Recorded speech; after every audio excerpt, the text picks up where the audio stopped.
नमस्कार दोस्तों, मैं हूं रवि और स्वागत है आपका हमारे यूट्यूब चैनल रेलवे रवि में। दोस्तों, आज हम रेलवे कर्मचारियों के लिए एचआरएमएस ट्रांसफ़र मॉड्यूल के अपग्रेडेड वर्जन के बारे में बात करेंगे। रेलवे बोर्ड द्वारा जारी एक महत्वपूर्ण सर्कुलर के अनुसार सभी फील्ड यूनिट्स को अपने ट्रांसफ़र एप्लीकेशन डेटा को एचआरएमएस के अपग्रेडेड वर्जन में अपडेट करना होगा। तो इस वीडियो को अंत तक ज़रूर देखें। चलिए शुरू करते हैं। रेलवे बोर्ड ने एचआरएमएस के ट्रांसफ़र मॉड्यूल का एक अपग्रेडेड वर्जन लॉन्च किया है, जिसे क्रिस और ट्रेनिंग टीम द्वारा पूरा किया गया है। यह मॉड्यूल ट्रांसफ़र प्रक्रिया को अधिक सुव्यवस्थित तथा पारदर्शी बनाने का प्रयास है। अब इस नए मॉड्यूल को सुचारू रूप से चलाने के लिए सभी फील्ड यूनिट्स को अपने पुराने ट्रांसफ़र एप्लीकेशन का डेटा एचआरएमएस के नए अपग्रेडेड वर्जन में पोर्ट करना आवश्यक है। एचआरएमएस के इस नए मॉड्यूल के लिए पिछला डेटा को पोर्ट करना अनिवार्य है। पिछले निर्देशों के अनुसार लगभग 7155 manual transfer application field units में अभी भी पेंडिंग है, जिनका डेटा एचआरएमएस में पोर्ट नहीं हुआ है। इन सभी एप्लीकेशनों को संबंधित डीआरएम, सीडब्ल्यूएम के अनुमोदन के साथ फील्ड यूनिट्स द्वारा पोर्ट करना होगा, ताकि ट्रांसफ़र प्रक्रिया में किसी भी प्रकार की असुविधा न हो।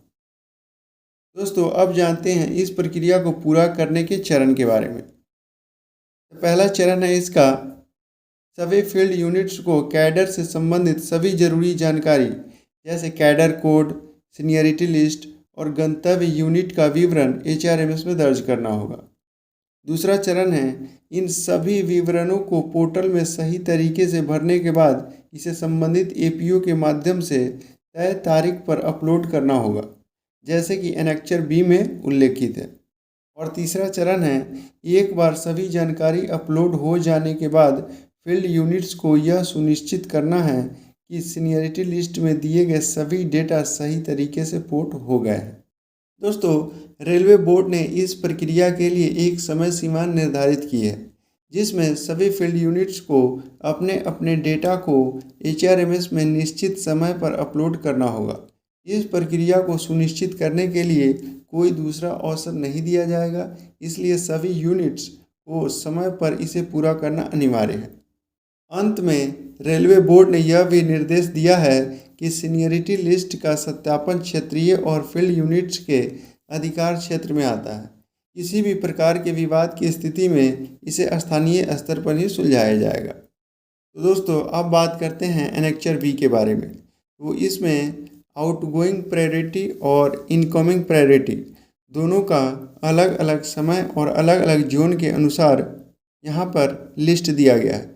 इसमें 4 नवंबर से 11 नवंबर तक आउटगोइंग प्रायोरिटी और 12 नवंबर से 14 नवंबर तक इनकमिंग प्रायोरिटी का डेटा एचआरएमएस के न्यू वर्जन में पोर्ट किया जाएगा। तो दोस्तों, अभी तक एचआरएमएस के माध्यम से जो ट्रांसफ़र की प्रक्रिया हो रही थी, उसमें हम लोग एचआरएमएस के डैशबोर्ड पे आते थे, फिर यहाँ से एम्प्लॉय सेल्फ सर्विस में जाते थे और वहाँ पर ऑन रिक्वेस्ट ट्रांसफ़र एप्लीकेशन को सिलेक्ट करते थे।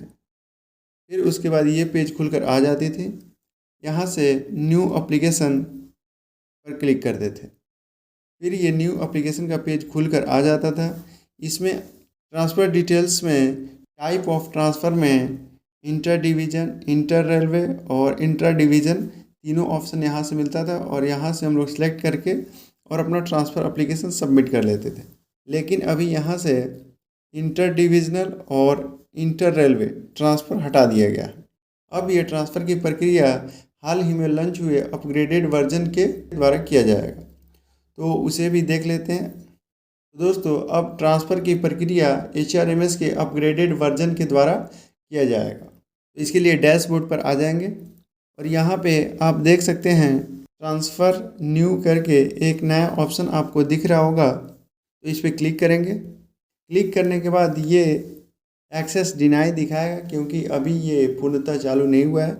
जैसे ही ये अपडेट होता है और इसे ट्रांसफ़र की प्रक्रिया शुरू होती है, वैसे ही आप यहाँ से ट्रांसफ़र के लिए एप्लीकेशन कर पाएंगे। तो दोस्तों, ये थी रेलवे के एचआरएमएस ट्रांसफ़र मॉड्यूल के अपग्रेडेड वर्जन के बारे में पूरी जानकारी। अगर आपको यह वीडियो पसंद आई हो तो इसे लाइक करें, हमारे चैनल को सब्सक्राइब करें और अपने दोस्तों के साथ शेयर करना ना भूलें। अगर आपके कोई भी सवाल या सुझाव हो तो कमेंट बॉक्स में ज़रूर लिखें। Thanks for watching this video.